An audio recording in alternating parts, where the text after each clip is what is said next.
Hello, welcome back to Collected Stories. We are recording our September reading wrap up for the month, and you can grab your tea or your water and sit down. We're going to talk about some of our favorite reads. Yes, we are. Do you want to start off? Why don't you start off because you have one more book than I do. Okay, yes. So the first book I read is Book Lovers by Emily Henry. And That? really, this month Yeah, or? no, I read it a few months ago. Oh, okay. But yeah, so I've actually never read Emily Henry before, and this is kind of my first entry into her work. Me Um, too. and I'm not a big romance person. I don't really go out of my way to read books that are strictly romance. I like when romance is like a side plot to other stories, but I'm not a big romance fan. I just find some of the tropes like so problematic. Yeah. And then I'm like, why did this go viral? I'm concerned about the general public. Um, but this one I really enjoyed. It was kind of giving the Proposal vibes, like that movie with Sandra Bullock a little bit, Yeah, yeah, like the workaholic, misunderstood, uptight woman. yep, But this has such more character depth to her. I really liked her story. I liked his story. I like that it was actually a healthy like romance. Like he I encouraged agree. her to be herself. He was like lean into that projected image that other people think of you because that's who you are, and there's nothing wrong with that.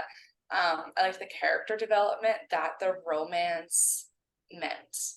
Like Yeah, it wasn't just romance for the sake of romance and like yeah, utopia romance world. It was actual character development. It was their stories, and that they're taking big steps in like letting someone in, being vulnerable, allowing someone to see you, like making yep. a commitment, like all of these things. It was actually really beautiful and actually really nice to read. um And they were like friends. I mean, yeah, yeah, they acted like friends to each other, which I yeah. thought was It great. was very like human, like it felt real.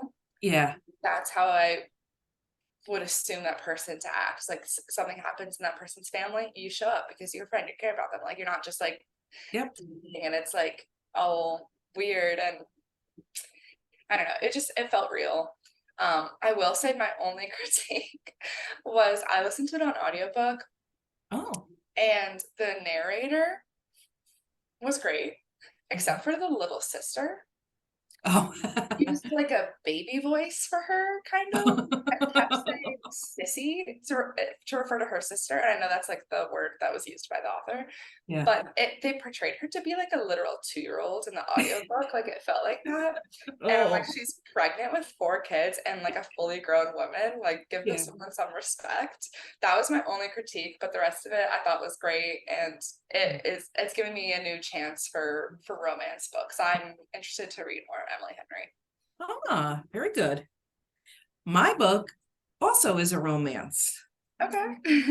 which is funny because not my genre usually. Mine was Delilah Green Doesn't Care. And Okay, I've been hearing about that.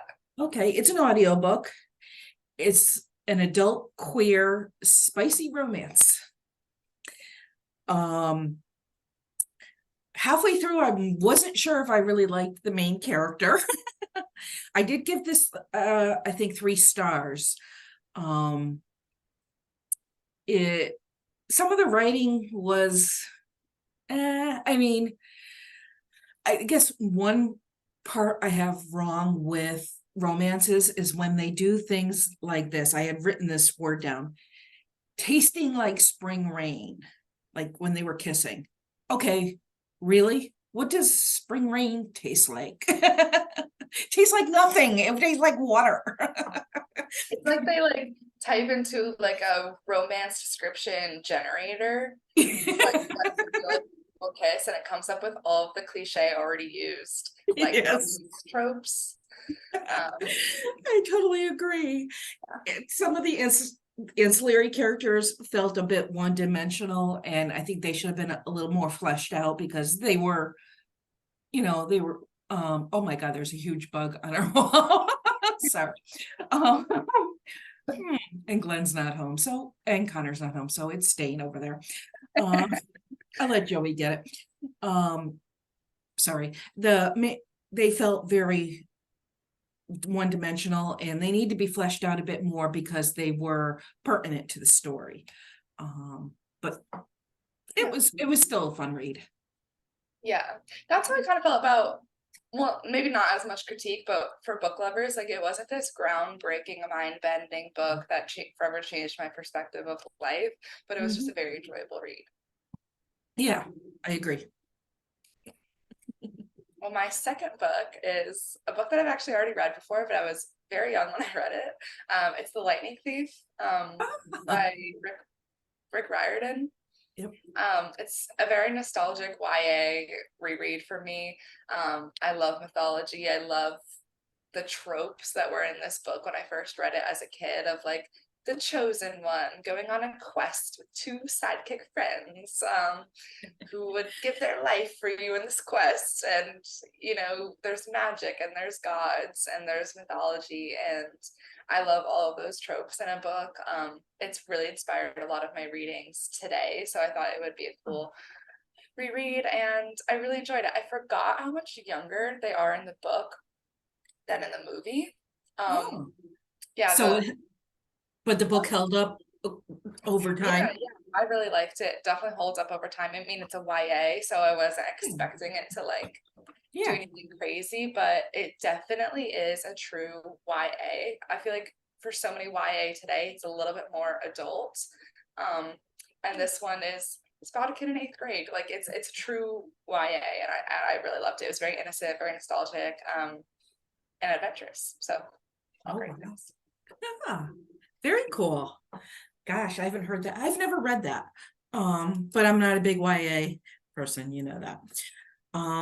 My second book was We Should All Be Feminists by Chimamanda Ngozi Adichie. And I gave it the 4 stars. It's nonfiction. It's a very thin book. It's, you know, not a big novel epic kind of thing. But it's about what is feminism and what it isn't. And it's about equality and respect, institutional behavior, equality. It's just very basic, but you know, I just reading and going, yes, yes, yes, yes. I know she's a bit controversial, and the book is a bit controversial because it doesn't cover trans, but I still feel it's a very necessary read for a lot of people. I think that like not every, you know, literature on the topic needs to be all in depth, all encompassing to be still accurate. Yeah, of course, it can be problematic if they think they're saying like this is the anthology of all that is feminism, nothing else can be feminism, and there isn't trans representation, right? Then it's problematic. But if they're just saying like these are some thoughts on feminism. Yeah. And and a lot of it is centered in the context of her home country, Nigeria, which was also very interesting and eye-opening. But not really all that different than the rest of the world in some ways. So yeah.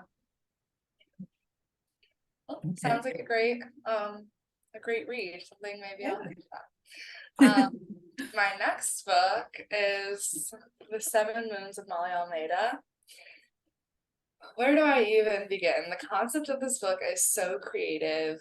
The main character wakes up and they're in the in-between of the afterlife. They find out they are dead. And they have 7 days or seven moons to make it to the light. But one of the rules of the in-between is that you can go back to the present moment down on Earth like as like a ghost if your name is said, because names have power. And so he goes back to Earth and follows his murder investigation because he was murdered. And this takes place in the height of so many geopolitical insanity going on in Sri Lanka in like the 80s. And he's a war photographer. He's a closeted queen. He's had a messy love life. He's just human, like in all these beautiful ways. And it's so interesting to see how it plays out in his murder. And he has hidden pictures that could incriminate so many people in Sri Lanka that he's taken as a war photographer. Oh. And Wow. it's so interesting to see how it plays out. I found it fast pacing because it's 7 days. He has 7 days to make it to light. So you know where you are in the story. And I found that fast pacing and I found it nice.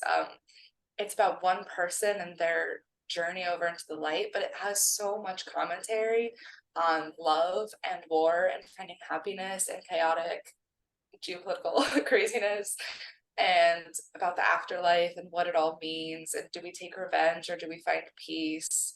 Do we choose to haunt people because of their wrongs or do we choose to make it into the light? Like it had so much beautiful commentary on everything. I would highly recommend this book. I gave it 5 stars, and 5 stars for me is like really hard. Um, Wow.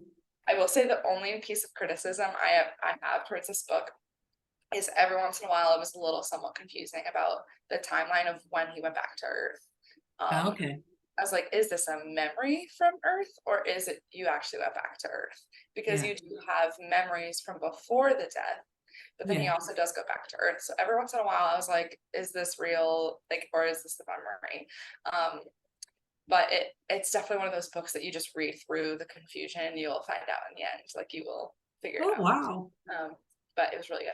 Sounds interesting. A 5 star. Yes. Well, thank you for joining us and sharing our collected stories. And you can follow us on Instagram, subscribe to our channel for more videos like this, and happy reading.